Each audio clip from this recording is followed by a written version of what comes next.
Hi friends, welcome to our channel taxi blogs. So అందరూ కులాసాగా ఉన్నారు కదా. సో ఈ టాక్సీ బ్లాగ్స్లో వీడియోస్ చేయక నేను చాలా రోజులు అవుతుంది. కారణం ఏదైనప్పటికీ అనేక కారణాల వల్ల నేను వీడియోస్ చేయటం లేదు. అయితే గతంలో నేను చేసినటువంటి వీడియోస్ చూసినటువంటి చాలామంది మిత్రులు వీడియోస్ అర్థం చేసుకుని వీడియోస్ బాగున్నాయని, మంచిగా చెప్పానని, వాళ్ళకి అర్థమైన భాషలో చెప్పినందుకు వాళ్ళు అప్రిషియేట్ చేస్తూ కామెంట్స్ పెట్టారు. వాళ్ళందరికీ ధన్యవాదాలు తెలియజేసుకుంటున్నాను. అలాగే అందరికీ నేను పెట్టిన వీడియో అందరికీ నచ్చాలని లేదు. కొందరికి నచ్చింది, చూసిన వాళ్ళలో కొందరికి నచ్చింది, వాళ్ళ భావాన్ని ఎక్స్ప్రెస్ చేశారు. అలాగే మరికొందరు వెటకారంగా తీసుకున్నారు. వెటకారంగా తీసుకున్నటువంటి ఒక వ్యక్తి ఈ విధంగా కామెంట్ చేస్తున్నాడు. ఆ కామెంట్ మీకు స్క్రీన్ మీద చూపిస్తాను, దయచేసి చూడండి. అతను ఎవరు ఏంటనేది, అతను పూర్తి డీటెయిల్స్ అనేది మీకు ఈ వీడియోలోనే ఎక్స్ప్లెయిన్ చేస్తానికి ప్రయత్నం చేస్తాను. ఓకే ఫ్రెండ్స్, అతను ఏ విధంగా కామెంట్ చేశాడు ఆ వీడియో నేను వైజాగ్లో ఒక ట్యాక్సీ డ్రైవర్ని కలిసినప్పుడు అతను ప్రస్తుత పరిస్థితుల్లో ట్యాక్సీ డ్రైవింగ్ ఎలా ఉంది, అతను తీసుకోవాలా వద్దా, సాటి డ్రైవర్లకి మీరు ఏం చెప్పదలుచుకున్నారు అన్నప్పుడు చెప్పాడు.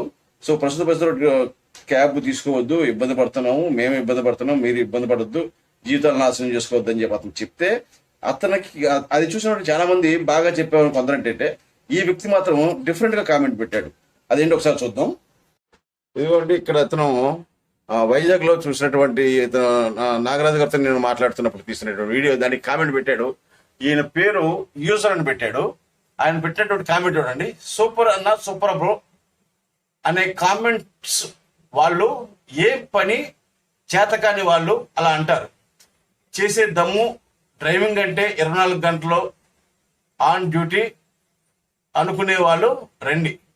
ఏ టైంలో బుకింగ్ చూస్తాయో డే అండ్ నైట్ అనే డిఫరెంట్ లేకుండా కష్టపడితే తగ్గకుండా మనీ సేవింగ్ నేర్చుకోవచ్చు, రోజు రోజుకి ఇంప్రూవ్ చేసుకోవచ్చు. సో ఇది అతను పెట్టినటువంటి కామెంటు. అంతేకాకుండా అతనితో నేను కొద్దిగా చాటింగ్ చేస్తున్నప్పుడు అతను అనేకమైనటువంటి విషయాలను వెటకారంగా అడుగుతున్నాడు. మరి అంటే ఆయన ఉద్దేశంలో వీడియో చూసిన వాళ్ళు వాళ్ళకి నచ్చితే కామెంట్ బాగుందని కామెంట్ పెడితే పని పాటలు ఆయన చేత కానదా, ఆయన ఉద్దేశం ఏంటో నాకు అర్థం కాలేదు. బాబు ఎందుకు వెళ్ళగానే దానికి సమాధానం చెప్పట్లా. సో అంటే వీడియో చూసిన వాళ్ళు డ్రైవింగ్ అంటే 24 గంటలు ఆన్ డ్యూటీలో ఉండాలి, తెలుసు, అందరికీ తెలిసిన విషయం. అది 24 గంటలు కాదు, 12 అవర్స్ డ్యూటీలో ఉండొచ్చు, 24 అవర్స్ డ్యూటీలో ఉండొచ్చు. చేసుకున్న మహాదేవ అంటారు. కానీ చేసుకున్న దానికి, కష్టపడ్డదానికి ప్రతిఫలం రానప్పుడు నువ్వు ఏ పని చేసినా ఒకటే. అది డ్రైవింగ్ అన్న ఒకటే, ఇంకో పని చేసినా ఒకటే. నేను కష్టపడుతున్నాను, 10 లక్షల రూపాయలు పెట్టి కారు కొనుక్కొని, డీజిల్ కొనుక్కొని, రేయింబవలో ఎన్ననక వాననక తిండి తినక సరిగ్గా కట్టిన నిద్రపోకుండా డ్యూటీ చేస్తూ ఉంటే సాయంత్రానికి కనీసం 1000-1500 మిగలపోతే ఎందుకంటే బతుకు.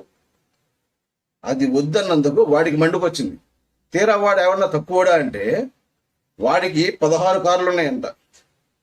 దాంట్లో 9 ఇన్నోవా క్రిస్టల్ కార్లు ఉన్నాయి, 2 టెంపోలు ఉన్నాయి, 2 షిఫ్ట్ డిజైర్లు ఉన్నాయి, 2 షిఫ్ట్లు ఉన్నాయి. ఇన్ని కార్లు పెట్టుకుని అతను ట్రావెల్ యజమాని. అతని పేరు చెప్పుకునే ధైర్యం లేదు, యూట్యూబ్లో ఆయన ప్రొఫైల్ పిక్ పెట్టుకునే ధైర్యం లేదు. సరే సార్, మీరు 16 కారు డ్రైవర్లు, 16 కార్లకి యజమాని కదా, ట్రావెల్ యజమాని. పైపెచ్చి మీరు కష్టపడి కార్లు కొన్నా అని చెప్తున్నారు కదా. సో నేను మిమ్మల్ని ఆదర్శంగా తీసుకొని మీతో ఇంటర్వ్యూ చేస్తాను, మీరు నాకు ఇవ్వండి, మీ అడ్రస్ చెప్పండి, నేను వస్తాను మీ దగ్గరికి, మిమ్మల్ని ఆదర్శంగా చూపిస్తాను డ్రైవర్ల కంటే.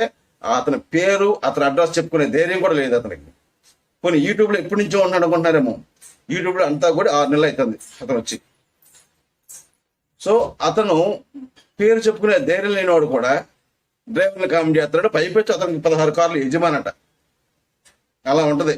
డ్రైవర్ల పైన ఓనర్లు కొన్నటువంటి చూడండి ఎంత చులకంగా చేశాడు. డ్రైవర్లు పని పాటలు ఇవ్వాలంటే చెప్పుకొచ్చాడు ఆయన. మేము ఎంత కష్టపడి చేస్తున్నాము, ఎంత బాధపడుతున్నాం అనేది లేకుండా వాడికి ఏముందండి, ఆయనకి ఆఫీస్ రూమ్లో ఏసీ రూమ్లో కూర్చుంటాడు, ఫోన్ అయితే కారు పంపిస్తాడు. కష్టపడి తిరిగేది డ్రైవర్, కారు కోసం కారు పక్కన కారు చూసుకునేది డ్రైవర్.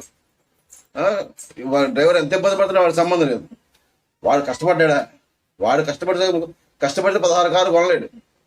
నాకు తెలిసి అతను కష్టపడి సొమ్ముతో ఏం కొన్నాడు. సో అతనికి ఉద్దేశం అది. ఆ పైపెచ్చి ఆయన అడుగుతున్నా ప్రస్తుతం మార్కెట్లో ఏ కారు ఉందని అడుగుతున్నాడు ఆయన. బాబు నీవు అడుగుతున్నావు కాబట్టి ప్రస్తుతం మార్కెట్లో నీకైతే బిఎండబ్ల్యూ ఎలక్ట్రికల్ వెహికల్ కానీ బిల్డ్ యువర్ డ్రీమ్స్ అని కార్ వచ్చింది, బైడ్ అని. ఆ కారు కానీ మీలాంటి వాళ్ళకే సూటబుల్ అవుద్ది, తీసుకోండి. కిలోమీటర్కి 250 రూపాయలు వస్తుంది. చక్కగా ఎనీ టైం బుకింగ్స్ వస్తాయి. అసలు ఆప్టింగ్ లేకుండా హాల్టింగ్ లేకుండా 24 అవర్స్ బుకింగ్ మీలాంటి వాళ్ళకి అది.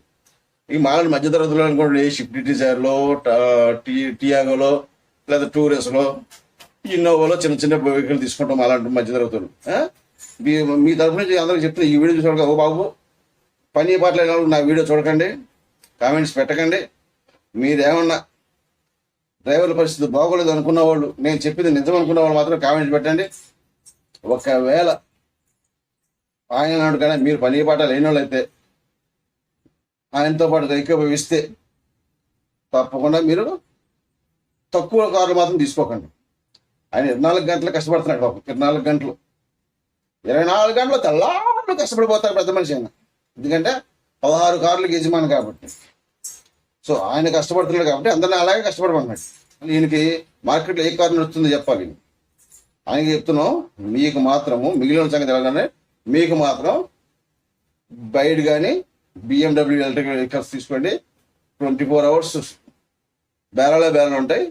24 గంటలు కష్టపడి తప్పకుండా మనీ సేవింగ్ చేసుకోవచ్చు. మీలాంటి ఇంకో 16 మంది డ్రైవర్ని ఓనర్లు చేయండి.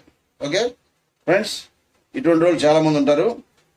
దయచేసి ప్రస్తుత పరిస్థితుల్లో అన్న విషయాన్ని అండర్లైన్ చేసుకోండి. ప్రస్తుత పరిస్థితుల్లో మార్కెట్లో కారు ఏదైనా ఫీల్డ్ బాగోలేదనే ఉద్దేశం. ఈ ఓలా, ఊబర్ కానీ, ర్యాపిడో కానీ క్యాబుకి ఇస్తున్నటువంటి రేట్లు చాలా తక్కువగా ఇస్తున్నాయి. దాన్ని దృష్టిలో పెట్టి చెప్పడం జరిగింది, కానీ ఏ డ్రైవర్ని కానీ కించపరచాలనే ఉద్దేశం కాదు. సో ఫ్రెండ్స్, దయచేసి ప్రస్తుత పరిస్థితుల్లో డ్రైవర్ ఫీల్డ్లో రావాలనుకున్న వాళ్ళు ఓలా, ఊబర్ నమ్ముకునైతే దయచేసి క్యాబులు తీసుకోవద్దు, అప్పులు చేయొద్దు.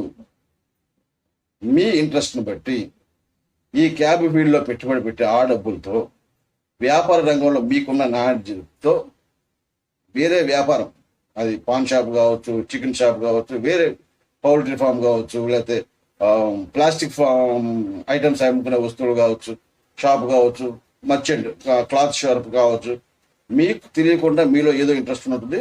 దయచేసి దాన్ని గుర్తించండి. మీ సమయాన్ని, మీ ఆరోగ్యాన్ని, మీ డబ్బుల్ని కాపాడుకోండి.